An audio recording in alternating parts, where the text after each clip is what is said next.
ایک ہی ماہیت کے تحت کیونکہ لفظ بعض آ گیا نا، تو بعض کا مد مقابل کل ہے، وہ حقیقت کل ہوگی جس کے تحت یہ درج ہوں گے۔ یہ بعض اس کل حقیقت کے تحت درج ہونے والے افراد اور دیگر کسی کل حقیقت کے درمیان درج ہونے والے افراد کے درمیان میں یا مشترک ہے یا فقط اسی ایک ہی حقیقت کے تحت درج ہونے والے افراد کے ساتھ یہ مختص ہے۔ اس سے زیادہ آسان نہیں ہو سکتا بھائی، دھیان دو۔ کلیات خمسہ کا جو ہے وہ تجزیہ تحلیل دے رہا ہوں، جس کے بعد میں بیان کریں گے۔ ویسے جنس اور فصل کے درمیان نسبت وہی عام خاص مطلق کی ہوتی ہے، نوع اور جنس کے درمیان بھی مطلق کی ہوتی ہے، ٹھیک ہے آپ نے۔ لیکن اس وقت نسبت کا بیان مطلوب بحث نہیں ہے، میں صرف تصویر میں رنگ بھرنا چاہتا ہوں کون کیا ہے۔ کس مفہوم کے اندر بحث ہو رہی ہے؟ جو اپنے فرد کی بعض الماہیت کو بیان کرتا ہے، جو اپنے فرد کی بعض الحقیقت ہے۔ یہ بعض الحقیقت اپنے مصداق کی بعض الحقیقت کو بیان کرنے والا مفہوم یا تو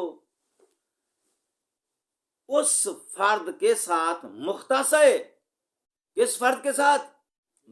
اب بعض کا مد مقابل آ جائے گا، جو حقیقت کل کے تحت درج ہونے والے افراد ہیں انہی کے ساتھ یہ مختص ہے یا مختص نہیں، مشترک ہے ان افراد کے درمیان جو اس حقیقت کے تحت درج ہوتے ہیں اور کسی اور تمام الحقیقت کے تحت درج ہونے والے، تمام الحقیقت پر دھیان رکھنا ہے، اس تمام الحقیقت کے تحت درج ہونے والے اور دیگر کسی اور تمام الحقیقت کے تحت درج ہونے والے افراد کے درمیان یہ بعض الحقیقت کو بیان کرنے والا مفہوم مشترک ہوگا یا یہ بعض الحقیقت کو بیان کرنے والا افراد مختص ہوگا۔ مختص ہونے کی صورت میں اس بعض الحقیقت بیان کرنے والے مفہوم کو فاصل کہتے ہیں، اور اگر وہ مشترک ہے تو پھر بعض الحقیقت بیان کرنے والے مفہوم کو جنس کہتے ہیں۔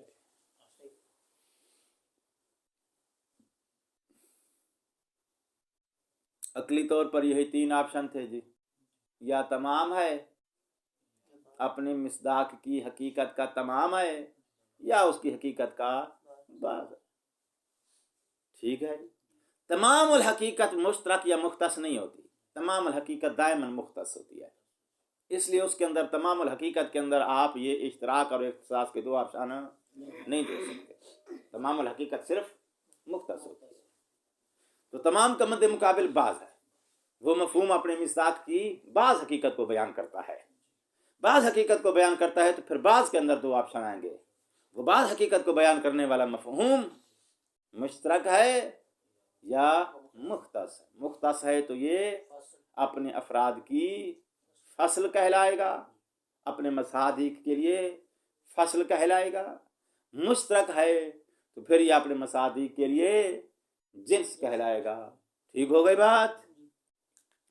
تو نتیجہ یہ نکلا، مقام ذات سے اخذ کیے جانے والے مفہوم کی قسمیں تین ہیں، نوع، جنس، فاصل، اور چونکہ یہ تینوں مفہوم کہاں سے لیے گئے ہیں؟ اپنے مصداق کی مقام ذات سے، اس لیے ان تینوں مفاہیم کو کیا بولتے ہیں؟ ذاتیات۔ یہ مصداق کی کیا ہیں؟ ذاتیات ہیں، اور یہ تینوں کیا کام کرتے ہیں؟ اپنے مصداق کی حقیقت کو بیان کرتے ہیں۔ اب وہ تمام حقیقت کو بیان کرتے ہیں، بعض حقیقت کو بیان کرتے ہیں قطع نظر اس کے، مگر یہ کہ کیا کرتے ہیں؟ اپنے افراد کی، اپنے مصادیق کی حقیقت کو بیان کرتے ہیں۔ جب یہ اپنے افراد کی مصادیق کی حقیقت کو بیان کرتے ہیں تو اب اگر کسی مصداق کی حقیقت کا تعارف آپ کو چاہیے تو آپ انہی مفاہیم کے ذریعے کروائیں گے۔ یہ مفاہیم اس کی حقیقت کی شناخت کا آپ کو کام دیں گے، ان کے بغیر آپ مصادیق کی حقیقت کی شناخت حاصل نہیں کر سکتے۔ مصادیق کی حقیقت کا تعارف حاصل کرنے کا واحد آپشن فقط یہی تین ہی قسم کے مفاہیم ہیں جو کہ اپنے مصادیق کی حقیقت کو بیان کرتے ہیں، بعض کو کرتے ہیں، تمام کرتے ہیں قطع نظر اس بات کے، مگر حقیقت کو بیان کرنے کے لیے آپ کے پاس ان تین کے علاوہ کوئی اور مفہوم نہیں ہے۔ حصر عقلی کے تحت. حصر عقلی ہو گیا ہے 19 پہ تو کام یا زیادہ نہیں ہو سکتے ہیں. تو جب بھی آپ کو کسی شے کی حقیقت کا ادراک چاہیے تو آپ کو اس کی جنس فصل نو معلوم کرنا پڑے گی. جنس فصل نو کے ذریعے سے وسیلے سے آپ اس کی حقیقت تک رسائی اور تعارف حاصل شناسائی حاصل کر سکتے ہیں. ذاتیات مکمل ہو گئے. واپس پلٹ جاؤ. ابتدائی آپشن کیا تھا؟ یا وہ مفہوم اخذ کیا گیا ہے مقام ذات سے یا اخذ کیا گیا مقام ذات. مکمل ہو گئی. جو مقام صفات سے اخذ کیا گیا ہے مفہوم یا وہ حقیقت وحدہ کے تحت درج ہونے والے افراد کے ساتھ یہ صفت مختص ہوگی. جو مفہوم کہاں سے لیا گیا ہے؟ مقام صفت سے. اچھا اس کے اندر دو آپشن ہیں. مقام صفت سے جو لیا گیا ہے اس کے اندر پھر دو آپشن ہیں. نمبر ایک، یا یہ مفہوم جو مقام صفت سے لیا گیا ہے مختص ہے ایسے افراد کے ساتھ جو حقیقت واحدہ کے تحت درج ہوتے ہیں، یا مختص نہیں ہے. اس تمام الحقیقت کے تحت درج ہونے والے افراد کے اندر بھی یہ صفت پائی جاتی ہے اور یہ صفت کسی اور تمام الحقیقت کے تحت درج ہونے والے افراد کے اندر بھی پائی جاتی ہے. مشترک ہے. دو الگ الگ یا ایک سے زیادہ حقائق کے تحت، حقائق سمجھ گئے ہو نا، ایک سے زیادہ تمام الحقیقت کے تحت درج ہونے والے افراد کے اندر یہ صفت پائی جاتی ہے. مشترک ہے تو حقیقت واحدہ کے تحت درج ہونے والے افراد کے ساتھ مختص ہے، یا ایک سے زیادہ ماہیت کے تحت درج ہونے والے افراد کے اندر یہ صفت پائی جاتی ہے تو پھر مشترک ہو جائے گی. تو نتیجہ کیا نکلا؟ یہ صفت یا مختص ہے ایسے افراد کے ساتھ جو حقیقت واحدہ کے تحت درج ہوتے ہیں، یا مختص نہیں ہے، مشترک ہے. اس حقیقت کے تحت درج ہونے والے افراد کے اندر بھی یہ صفت پائی جاتی ہے، کسی اور حقیقت کے تحت درج ہونے والے افراد کے اندر بھی پائی جاتی ہے. اگر مختص ہے تو ایسی صفت کو عرض خاص اور خاصہ کہتے ہیں. خاصی کا لفظ ہم نے اختصاص سے نکالا ہے، ٹھیک ہے. اور اگر یہ مشترک ہے تو پھر اس کو عرض عام اور کلی عرضی کہتے ہیں. اور عام کا لفظ ہم نے اشتراک سے نکالا ہے کیونکہ عام کیا کام دیتا ہے؟ اشتراک کا، شمولیت کا، یعنی ایک سے زیادہ قسم کے افراد کو شامل ہے. واضح ہو گئی بات؟ تو اب اگر آپ کو کسی شے کی صفات کا تعارف چاہیے تو صفات کا تعارف آپ کو صرف ان دو قسم کی کلیات کے ذریعے حاصل ہوگا، خاصہ اور عرض عام. عرض عام اور خاصے کے ذریعے کسی شے کی جو پہچان حاصل ہوگی وہ پہچان اور تعارف اس کی صفات کے ذریعے ہے. وہ تعارف بالصفت ہے، ٹھیک ہے. وہ اس کی حقیقت کا تعارف نہیں ہے. طے ہو گئی بات؟ اللہ تعالیٰ کی جنس فاصل نو نہیں ہے. جب نہیں ہے، حقیقت تک ادراک کا وسیلہ ہمارے پاس صرف جنس فاصل نو ہے، اور اللہ تعالیٰ کی جنس فاصل نو نہیں ہے، وسیلہ ہی مکتوب ہے، تو اس کی حقیقت کا ادراک کوئی نہیں کر سکتا ہے. اب آ جاؤ، لا یدرکہ الابصار وہو یدرک الابصار. کوئی بھی بصیرت اس کی حقیقت کو درک نہیں کر سکتی. ہاں وہ ابصار کو درک کرتا ہے. پہنچ گئے بات؟ تو اللہ تعالیٰ کی معرفت صرف بالصفات ہی ممکن ہے، ٹھیک ہے. تو آپ کے پاس جتنا بھی تعارف ہے توحید کا، جتنی بھی دلائل ہیں آپ کے پاس توحید کے، یہ سارے بالصفات ہیں. صفات کے ذریعے ہم نے اس کو پہچانا ہے. اپنے رب کو، اپنے معبود کو، اپنے الہ کو ہم نے صفات کے ذریعے پہچانا ہے. اس کی ذات کی معرفت کوئی بھی نہیں رکھتا ہے، اس کی ذات کا ادراک کوئی بھی نہیں رکھتا ہے، اور بھی کے اندر ساری کائنات شامل ہے. واضح ہو گئی بات؟ یہ کون کہہ رہی ہے؟ منطق.